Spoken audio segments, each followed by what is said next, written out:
दोस्तों अदानी पावर ने अपने Q2 के नंबर को डिस्क्लोज कर दिया है। तो चलिए देखते हैं क्या है Q2 के नंबर्स के अंदर डाटाबेस के लाख्स में। मैं आपको डाटाबेस के लिए क्रोज में। तो देखिए पिछले क्वार्टर में कंपनी 14,109 करोड़ का रिवेन्यू जनरेट की थी ऑपरेशन के थ्रू। पिछले साल की बात करते हैं 13,338 करोड़ के आसपास, जबकि अभी देखें तो 13,456 करोड़ आपको जाता हुआ देखने को मिला। तो साल से साल जाते हैं तो साल से साल कंपनी के रिवेन्यू के अंदर ज़्यादा बड़ी तेजी नहीं है, 1% के आसपास का जंप आपको देखने को मिला है। जबकि क्वार्टरली बेस पर जाते हैं तो क्वार्टरली बेस पे कंपनी के रेवेन्यू के अंदर गिरावट आपको देखने को मिल रही है।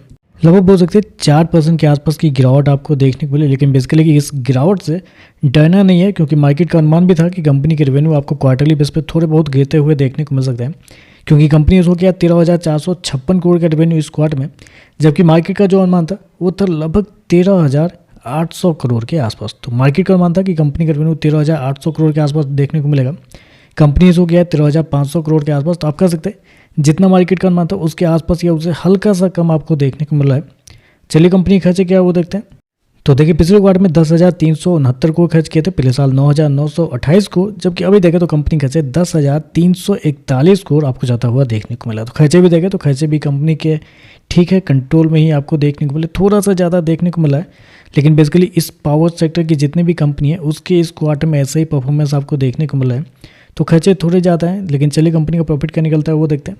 तो देखिए पिछले क्वार्टर में कंपनी 3,305 करोड़ के प्रॉफिट में थी, पिछले साल 3,297 करोड़ के आसपास, जबकि अभी देखें तो कंपनी का प्रॉफिट गिर के 2,906 करोड़ आपको जाता हुआ देखने को मिला है।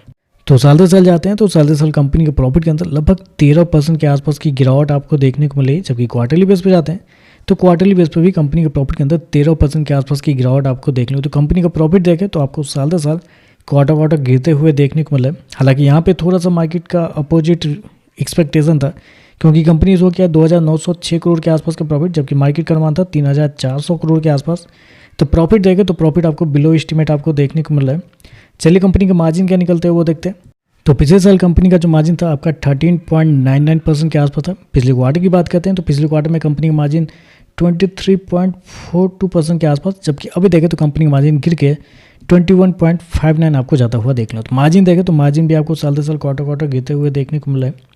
चलिए कंपनी के ईपीएस क्या है वो देखते हैं। तो देखिए पिछले क्वार्टर में ₹1.72, पिछले साल ₹1.66, अभी देखें तो ₹1.53 आपको जाता हुआ देखने को मिल रहा है। तो ओवरऑल देखा जाए तो नंबर थोड़े से कमजोर आप करना चाहेंगे, क्योंकि रेवेन्यू देखें तो रेवेन्यू इनलाइन आपको देखने को मिला है। प्रॉफिट देखें तो साल से साल क्वार्टर गिरता हुआ देखने को, बिलो एस्टिमेट भी आपको देखने को मिला। तो नंबर कमजोर है, क्योंकि शेयर ऑलरेडी अच्छा खासा चल भी चुका है, तो इस वजह से आप कर सकते हैं थोड़े कमजोर नतीजे आपको देखने को मिला है।